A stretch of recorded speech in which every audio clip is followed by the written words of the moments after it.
Nos últimos anos, os brasileiros puderam acompanhar o surgimento de um novo segmento dentro da sociedade denominado terceiro setor. Entidades privadas sem fins lucrativos que tenham como cunho desenvolver projetos em áreas sociais. Com isso, aproximando mais a sociedade civil e o Estado. Esta é a função do terceiro setor. Mas ainda um pouco desconhecido, o terceiro setor necessita fomentar discussões para que a população entenda qual é o seu verdadeiro papel perante o Estado. Pensando nisso, o Centro Universitário Positivo de Curitiba promoveu o primeiro simpósio de Direito e o Terceiro Setor. É o que você vai acompanhar agora no Justiça na TV, que está começando.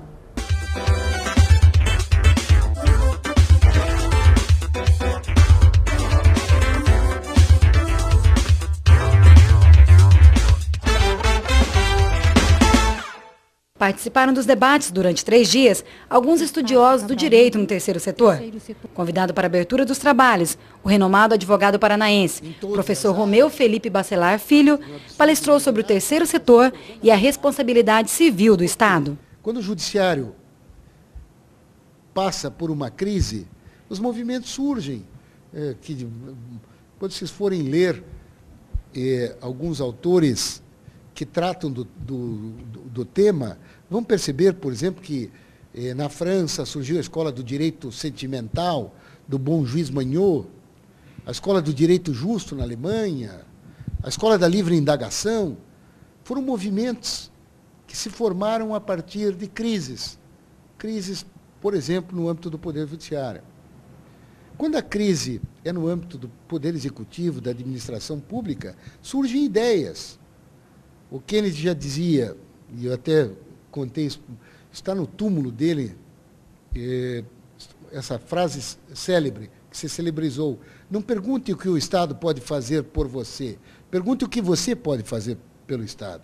É uma belíssima frase, mas para isso nós temos que dar condição de informação, de cidadania, para que o povo possa efetivamente perguntar o que ele pode fazer pelo Estado. Mas nunca é tarde para começar. Então, quando surgiu a ideia da implantação dessas entidades que atuariam perifericamente, por exemplo, nos chamados serviços sociais, estive agora com o professor Celso Antônio Bandeira de Mello e, coincidentemente, ele mencionou que as atividades destinadas às ONGs e às UCIPs, elas se situam na esfera dos serviços sociais não privativos. Serviços que o Estado deve desempenhar sob o regime de direito público, sem impedir que a iniciativa privada os exerça, independentemente de concessão ou de permissão. E daí ele menciona, por exemplo, saúde, educação, previdência social e assistência social. Mas hoje até segurança, nós vemos que a iniciativa privada tem um papel importante, há uma proliferação de agências e entidades que atuam na área de segurança. A Maria Silvia Zanella de Pietro, a DITA, e o Celso também refere os serviços de radiodifusão de sons e de imagens, que o Estado também exerce e que concede, que permite a iniciativa privada. De todo modo,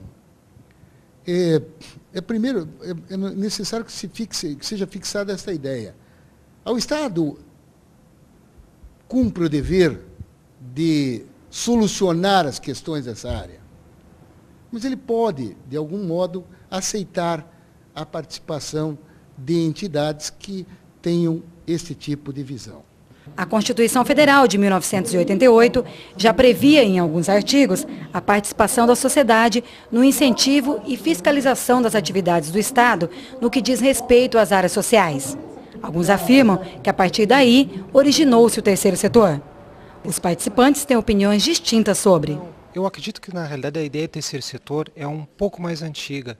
Ela, em outros países, já data de umas 3 ou 4 décadas atrás. No Brasil, isso é um fenômeno recente, mas que surgiu um pouco como decorrência dos movimentos sociais que originaram-se no período da ditadura militar, movimentos em prol da democracia, da maior participação popular e que tinham em vista a ideia de diretas já. Além do que, várias organizações não governamentais surgiram, em certa medida, para prestar alguns serviços onde o Estado não estava atuando de forma bastante adequada ou suficientemente adequada. A Constituição de 88 veio, do ponto de vista jurídico, reforçar esses movimentos e possibilitar a ampliação de alguns movimentos que se tornaram posteriormente associações e entidades, às vezes ligadas até mesmo a movimentos religiosos, de atuação do terceiro setor. Agora, eu creio que o ponto de partida fundamental, do ponto de vista jurídico, e que fez esse boom das organizações não governamentais na última década, foi o Plano Diretor de Reforma do Aparelho do Estado, de 1995, que criou essa nova forma de atuação do Estado, pelo menos do ponto de vista do planejamento. E a partir disso, nos governos Fernando Henrique e Lula, efetivamente, houve uma ampliação realmente até exagerada dessas entidades. Inclusive, muitas delas passaram a ser ligadas fortemente ao Estado, o que acabou até mesmo, em certa medida, desnaturando a ideia de terceiro setor. Tanto é que já se tem falado em entidades que são, na realidade, governamentais, né, ou pseudo-não governamentais, porque são financiadas pelo Estado, têm patrimônio público, têm, às vezes, até servidores públicos. Então, o que, de certa forma, não é a proposta mais verdadeira, mais correta de entidades do terceiro setor, que efetivamente prestam serviços públicos, porém não estatais. Preciso que se diga que bem antes da Constituição de 1988, já se falava de terceiro setor. Eu tenho, para mim, uma preocupação que vou manifestar hoje aqui nesse primeiro simpósio da Unicemp, que é a questão do Estado se sentir confortável e passar a transferir responsabilidades que lhe são afetas pelo engrandecimento de movimentos, ainda que legítimos e formados a partir dos ideais da sociedade, assumam atividades que deveriam ser atividades primárias do Estado. Então penso que, evidentemente, que a Constituição favorece a formação de ONGs e de OCIPs, de entidades não governamentais, organizações sociais, mas é necessário que haja de alguma forma, uma limitação em relação a esse tipo de atividades, porque não é possível nós, que somos adeptos de um Estado participativo, ver o Estado transferir atividades e ficando num papel de protagonista subsidiário das coisas que acontecem no meio social.